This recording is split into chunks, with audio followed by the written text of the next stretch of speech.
Jussie Smollet is in police custody. Now, CPD, they broke the news over Twitter. Smollett reportedly turning himself in around 5 this morning. This just happened, you guys. The actor faces a felony charge of disorderly conduct for allegedly filing a false police report claiming that he was a victim of a hate crime in Chicago. That bail hearing is now scheduled for 1:30 today. We are now joined by legal expert Ashley Kirkwood. And Ashley, this is what everyone is talking about right now. I know. I can't believe it.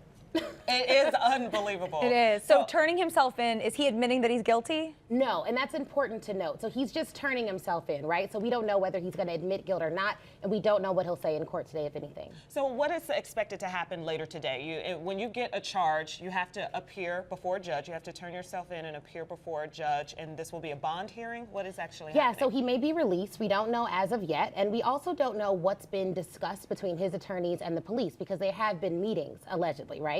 Yeah. But we don't know what was discussed there, whether he was there, whether they've already worked out some plea agreement, or when, if at all, that will happen. And what happens next if feds find out that he did send himself that threatening letter? Oh my goodness, so that's a whole nother can of worms, right? So as of right now, he's facing state charges, right? So everything's handled with the state. And as of now, it's under disorderly conduct. So the state is handling everything now, but the FBI is looking into whether he sent himself the letter, which included a white substance. If you recall, after 9/11, any type of threatening letter, anything with anthrax-like substances were taken extremely seriously by the federal government. So if it is determined that he sent himself that letter, even though it was to himself, even though it may have been a hoax, hoaxes are taken seriously and they can be charged as federal crimes. Criminal crimes. Yeah, so they're saying it could be a class 4 felony. Is there a mandatory jail sentence, or is there any jail time that he could possibly be seeing? Well, so we're looking at two things here. For what he's charged with as of right now at the state level, what he turned himself in for as of today, there is potential jail time. However, it ordinarily doesn't happen.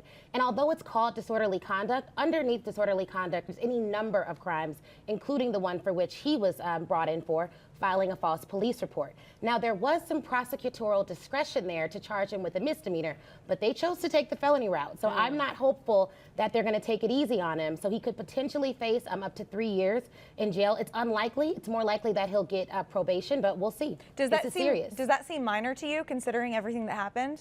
A minor charge?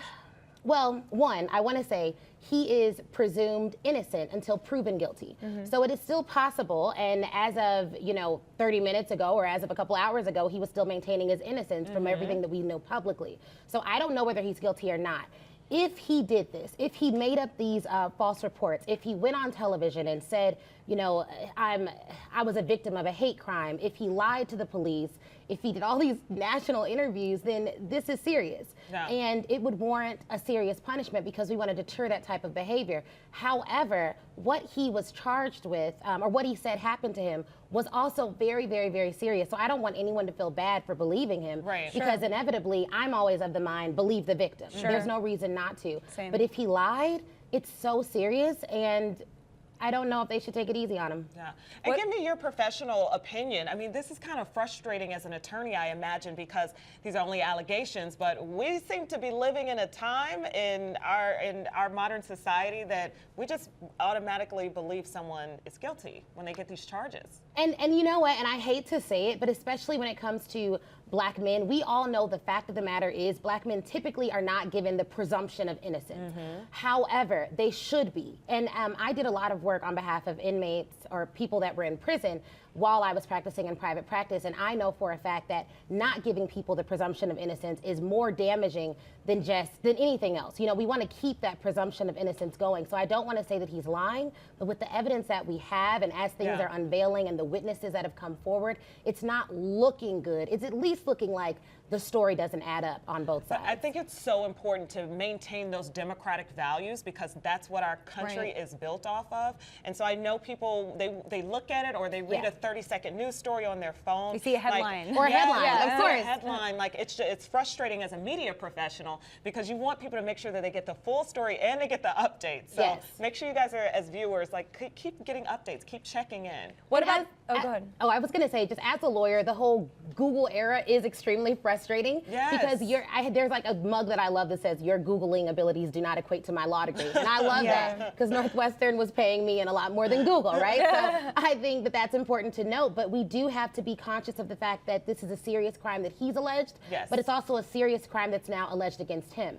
So either way, we do have to wait for all the facts to come out and look at what the law says, look at what evidence shows, and we don't have all the evidence yet. We don't know what the actual testimony was of the two brothers that have now been quoted as working with the police. So we have to wait to see what they've said exactly. That's what I was going to ask you about, so I'm glad that you brought it up. What's going to happen with the two brothers from here if Jussie is guilty? It depends, right? It depends on a lot of different factors. If they're working with the police, if they're compliant, if they're telling the whole truth, if they're helping the police to actually convict, or not the police, but if they're helping the prosecutors to actually move forward and convict Jussie, maybe nothing happens to them. Maybe they're the, I don't want to use the word heroes and all this, but maybe they're the ones to help us get to the truth. You know, one of the things that he said, Jussie has said quite a lot, is we need to get to the truth. And I would never be the person that this didn't happen to, and the truth is what will prevail. He said truth a lot in his last statements and in his interviews. That's what I'm waiting on, is the truth. If those brothers are helping to lead us to the truth, then it may come out that they are kind of the heroes of the story, unfortunately. I think we're all waiting on that. With your experience practicing here in Chicagoland area, it does seem like this case is moving very quickly, and our developments are moving very quickly, and the investigation is moving very quickly by the Chicago Police Department. What's your assessment of that? He's a celebrity, right? I mean, let's make this real. We're in Chicago. There are so many shootings that have gone unsolved. There are so many things that have gone unresolved. There are so many news stories that there are so many things that are newsworthy that never make headlines and that police drag their feet on for whatever reason. Maybe it's resources, maybe it's publicity, but I mean, it's been what, 3 weeks or so, and we have all of this new information, and we have, I mean, this is unheard of for it to move this fast. How long would it normally take for something like this for a commoner if it wasn't a celebrity? It depends. I've known people, or I've read stories about men who've waited in prison for like up to 6 months without knowing anything about their cases. I've had people who have tried to communicate with authorities, who've tried to get deals done, and people drag their feet. So it's like, you don't know. And he might get out today. Oh yeah, I mean, he has money, right? Like, let's be honest, justice in this country is kind of determined on how much you can buy of it. Like that's potentially how it works. I hate to say it, but that's how we've seen that work. No, we want you to keep it real and give us your real expertise in terms of what you see. Where do you think we should go as a society? We should go back to the facts, go back to the truth, and we have to start treating celebrities like individual people and not trusting their word. He's a celebrity. He's not a priest. You know, he's not a saint, and sometimes because of their fame and fortune, whatever celebrities say, we instantly believe. They have instant credibility, even more so than professionals, media professionals such as yourselves, legal professionals such as myself.